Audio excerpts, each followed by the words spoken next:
부동산 이번 시간에는요 특별히 우리 부동산 종합관리에 대해서 알아보는 시간 준비해봤습니다. 자, 내 소유의 집이 있거나 전세가 있거나 월세가 있었는데 자, 꼭 나가는 돈이 있습니다. 바로 그 나가는 돈이 관리비인데요. 자, 내가 이 관리비를 어디에 쓰는지 어떻게 쓰는지 뭐 궁금해하신 분들도 있고 뭐 알아서 쓰겠지 이렇게 하신 분들도 있을 것 같은데 자, 그래서 오늘은 이른바 가칭관리단에 의한 피해 사례와 그에 따른 우리 대응 방안까지 준비를 해봤습니다. 우리 유익한 강의를 들려줄 우리 전문가님부터 화면으로 만나보시죠.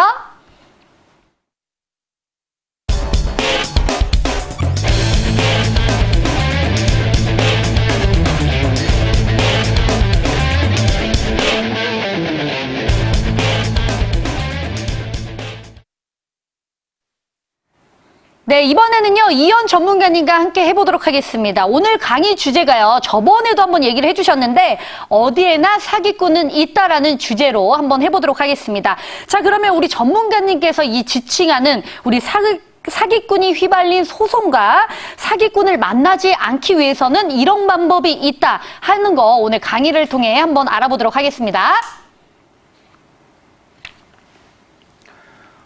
어디에나 사기꾼은 있다. 오늘 주제가 다소 불편하실 수도 있습니다. 그러나 우리가 사는 곳에서 어디에서든 내가 알지 못하는 사기를 당한다면 그 피해가 있는데 결국 피해자가 처벌을 받지 못한다면 얼마나 좀 불합리할까요? 일반적으로 저희가 관리하는 건물에 대해서는 대형 아파트, 주택관리소장이나 공동주택관리법에서 어떤 선거관리위원이나 체계적인 시스템 안에서 어떤 규약의 도움을 받는 아파트가 있고요. 또 하나는 비의무관리 대상이라 그래서 공동주택으로 승연 낮지만 300세대 이하 또는 150세대 이상이면서 150세대 이하면서 승강기가 있는 건물은 우리가 비의무관리 대상으로 여러분들이 아실 만한 건물들, 뭐 주상복합이나 오피스텔 혹은 한동짜리 소형 아파트들이 있습니다. 이런 아파트들은 실제로 입주자나 입주자 대표회의, 관리단이라고 하는 그 구성원이 있지만 실제로 관리규약이나 이런 부분에서 많이 벗어나 있는데요. 오늘은 거기에 대한 피해 사례를 안내해 드리겠습니다. 월 3만 원이면 되는데 7만 원을 달라고 합니다. 우리 아파트가 180세대인데 차액인 4만 원 곱하기 180세대하면 매월 720만 원이 보이지 않는 돈으로 어딘가 사라진다고 합니다. 과연 이 매월 720만 원을 입주자 대표회의나 관리단은 어디에 사용하려고 했을까요? 제가 지금 안내해드리는 이 소송 결정문은 인천지방법원에서 실제로 결정난 판결 사례입니다. 이 아파트에 대해서 간단하게 설명을 드리면 한 동짜리이면서 우리가 도시형 생활주택이라고 하는 대로변에 위치한 한 동짜리 한 180세대 아파트입니다. 중소형 아파트라고 하죠, 우리가. 이런 건물들은 이제 허가상으로 오피스텔과 이제 공동주택이 공존하면서 실제로 공동주택관리법의 적용을 받지 못하고 있습니다. 이 공동주택관리법에서 적용받는다고 하는 건 실제로 주택관리소장을 채용해야 하고 선거관리위원회나 어떤 공동주택관리법에 있는 적법한 규정을 받을 수 있는데 실제로 이 아파트는 한 동짜리면서 누가 보기에도 한 동짜리 중소형 아파트임에도 불구하고 공동주택관리법이나 이런 규정을 전혀 받을 수 없는 이른바 도시형 생활주택이라고 하는 한 동짜리 아파트거든요. 이 건물은 제가 실제로 인천에 주안에 있는 한 동짜리 아파트를 신축 때부터 분양 시부터 저희 업체가 관리를 하고 있었습니다. 실제로 이 건물은 분양 시부터 전체 입주 시까지가 한 1년 반 정도 걸렸고요. 저희가 이제 초도 건물 관리를 들어가면서 이른바 공동주택관리법 시행령 24조에 있는 선수관리비로 근근하게 입주자들이 다 전체 입주가 될 때까지 그 비용을 충당하고 또는 관리업체가 일부 또 투자하면서 관리를 하고 있었던 현장입니다. 이 건물은 이런 건물의 특성이 어떠냐면요.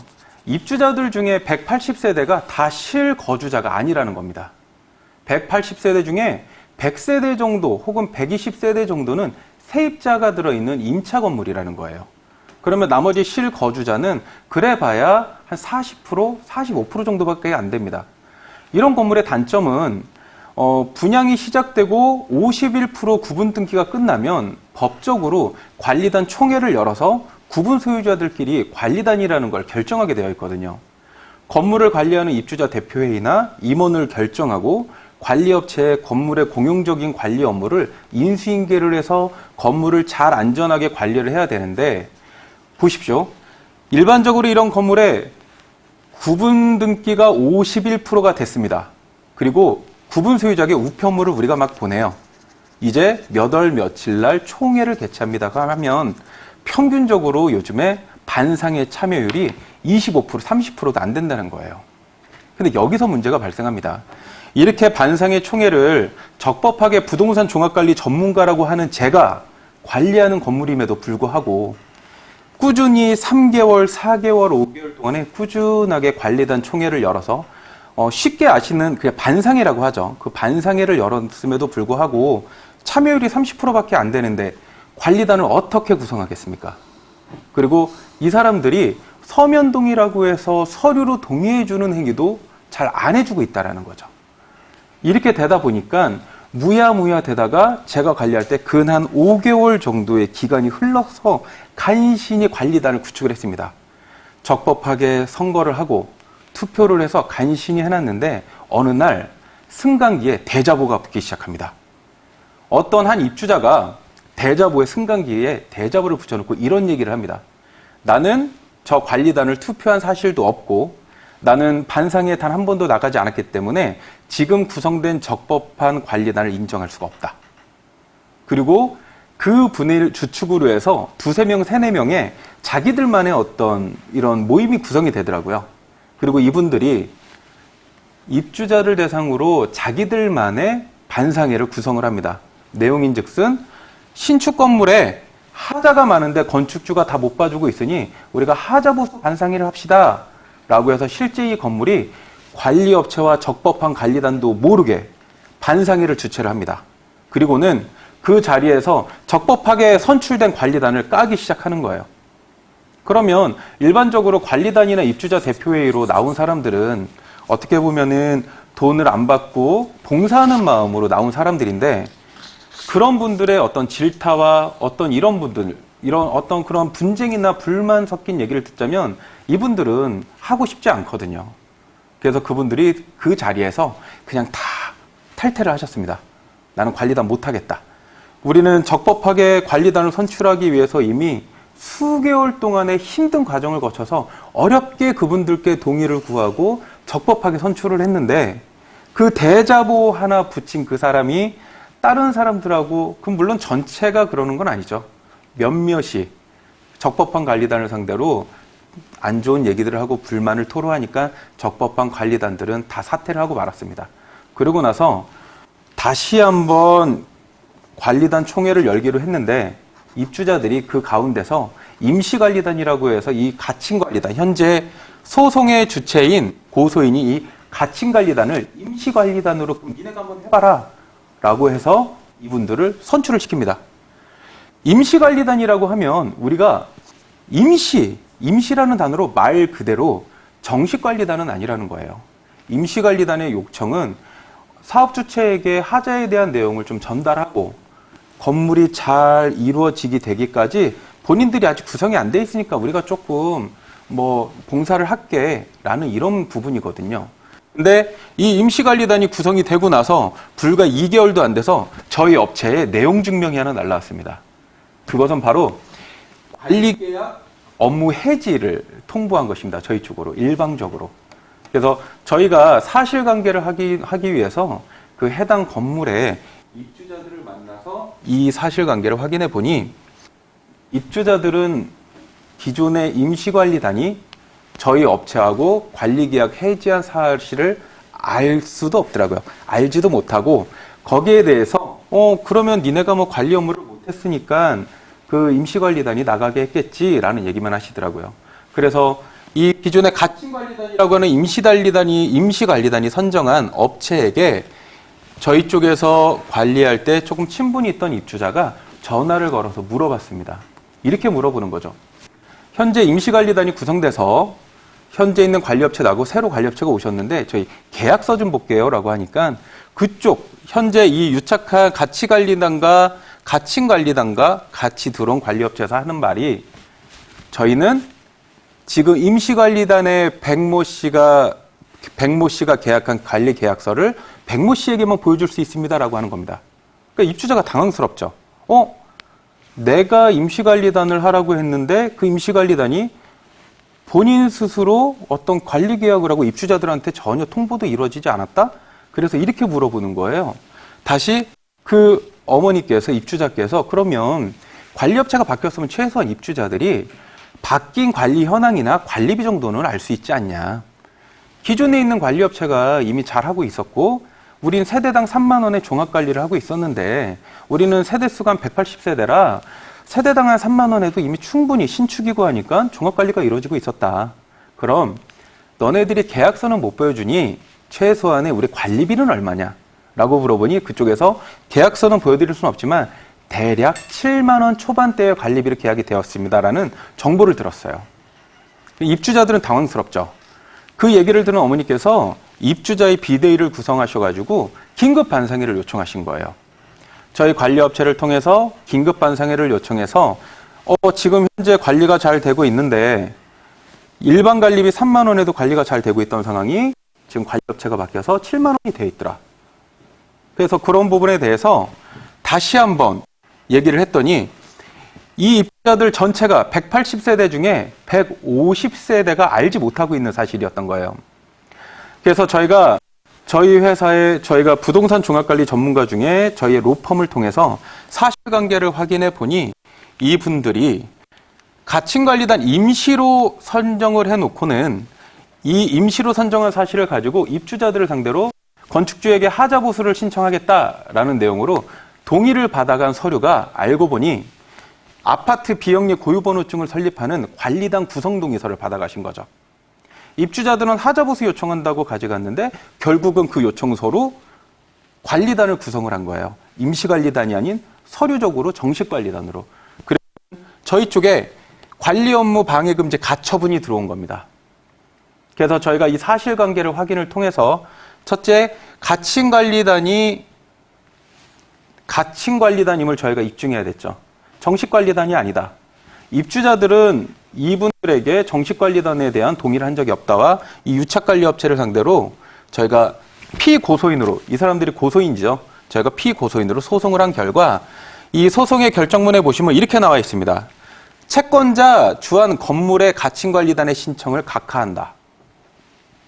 채권자 관리업체, 그 새로 들어오는 가칭관리단과 같이 계약한 유착관리업체의 신청을 모두 기각한다. 유착관리업체와 가칭관리단이 저희 쪽으로 관리 업무 방해 금지 가처분을 하면서 저희에게 부과하라고 했던 비용에 소송 비용 중 채권자 주한 건물명 관리단과 채무자 사이에 생긴 부분은 위 채권자 대표랑 가칭관리단과 유착관리업체가 스스로 각각 부담해라라고 해서 법정에서 저희가 판결문으로 승소를 하였습니다. 근데 문제는 이거죠. 승소는 됐는데 피해자는 있습니다. 입주자들 간에 불만이 있고 분쟁은 생겨서 피해자는 있는데 피의자가 없는 겁니다.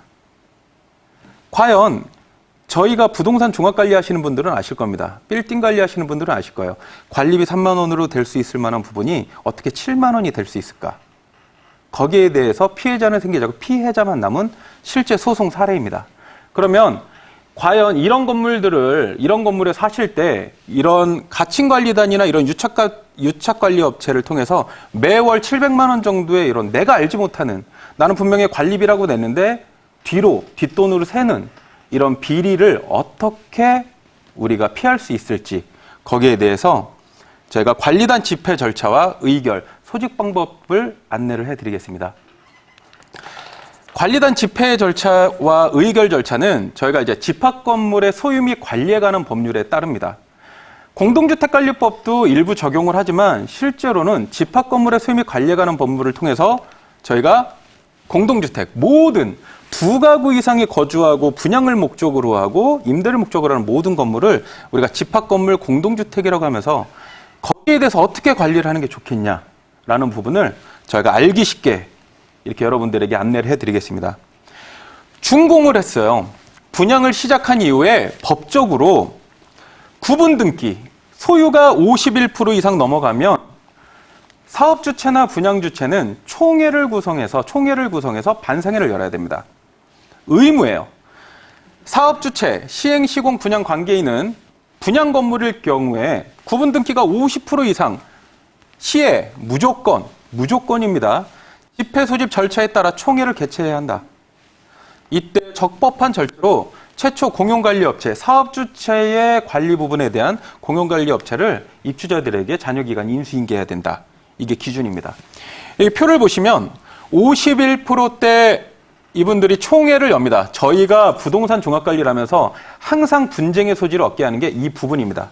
총회를 열어서 입주자들에게 인사를 하는 거죠. 그리고 집합건물법 37조, 38조 의결권, 구분수혜자 과반수의 동의를 통해서 관리단, 적법한 관리단을 구성합니다.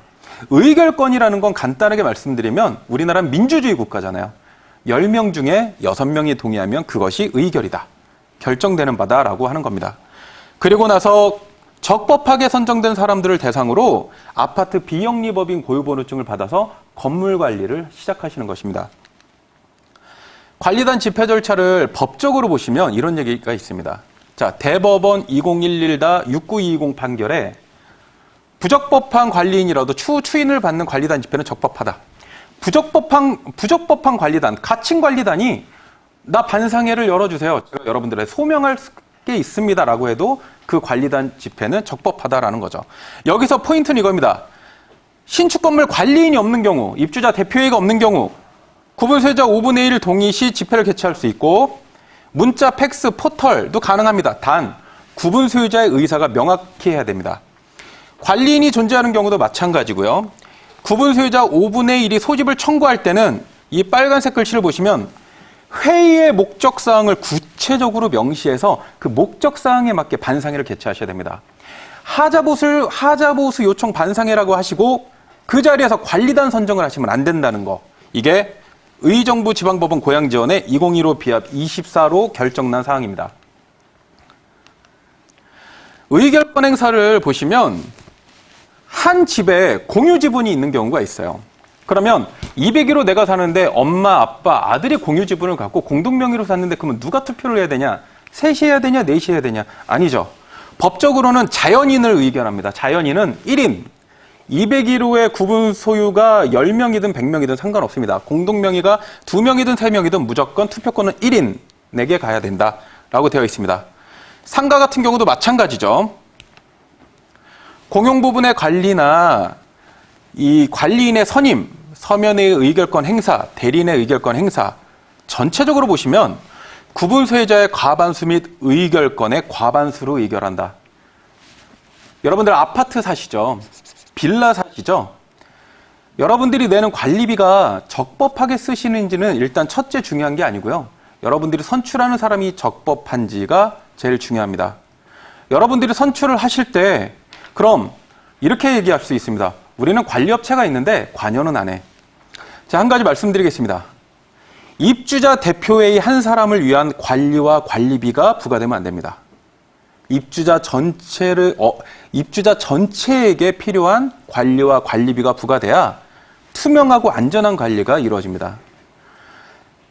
관리비는요, 여러분들이 사는 가장 기본적인 경제 활동 중에 하나입니다. 여러분들의 고정지출로 나가는 비용이거든요. 아끼시길 바라고요. 부동산 종합관리 전문가들을 왜 쓰셔야 되냐?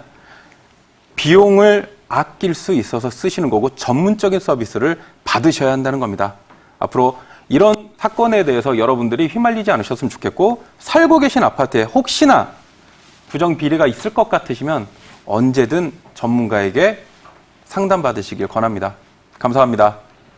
네, 우리는 오늘은요, 어디에서나 사기꾼은 있다라는 주제로 우리 가칭관리단의 실제 소송 사례와 그리고 이런 상황에서 어떻게 대응하고 관리를 해야 되는지 관련 법규까지 아주 자세하게 설명해 주셨습니다.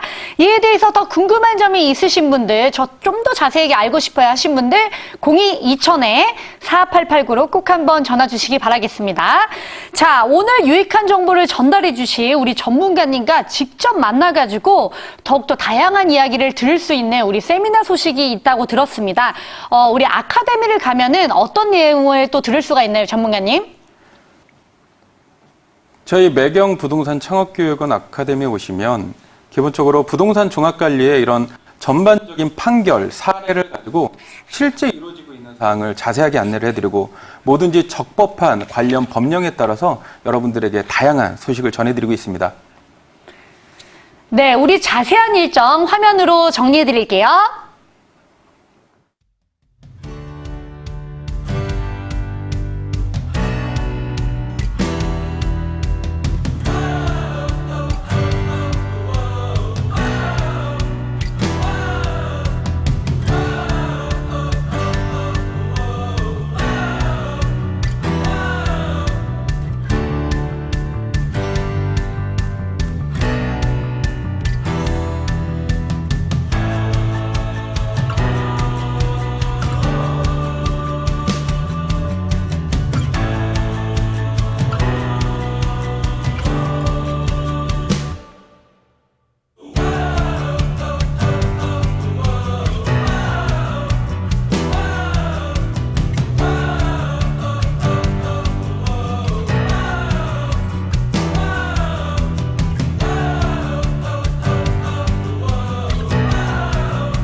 자, 우리 전문가님 그러면 마지막으로 또 이제 지금 보시는 분들을 위해서 우리 결말만 딱 깔끔하게 정리해 주신다면 우리 가칭관리단에 대해서는 이렇게 해결하는 방법이 괜찮을 것 같다. 한마디로 얘기해 준다면 어떤 게 있을까요?